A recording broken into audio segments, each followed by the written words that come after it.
Make Some Grapes is a craft activity that will help children review key parts of today's Bible story.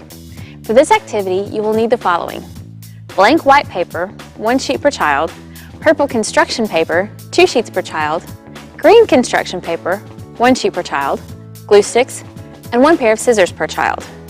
To start this craft activity, say the following.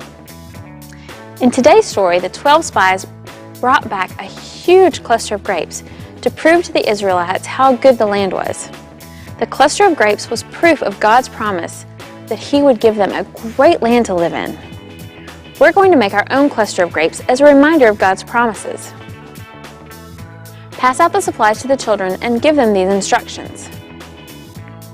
Everyone take a pair of scissors and start cutting out circles from your purple construction paper. Cut out as many as you can. The circles should be about the size of a quarter, like this. Okay. Next, have the children start gluing those circles to their pieces of white paper. The circles should overlap each other a little bit. Then tell the children, once you have all your circles glued to each other, you should have something that almost looks like a cluster of grapes. The only thing that is missing is a couple of leaves at the top. Let's cut out a couple of leaves from our green construction paper and put them at the top of our cluster. Once the children are finished making their cluster of grapes, say the following.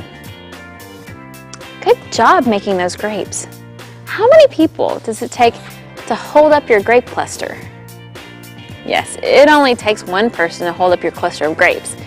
But in today's Bible story, the cluster of grapes was so huge that it took 2 men to carry it. The grapes were proof that God's promise to give the Israelites a really great place to live was true. Take these grapes home to remind you that God always keeps His promises.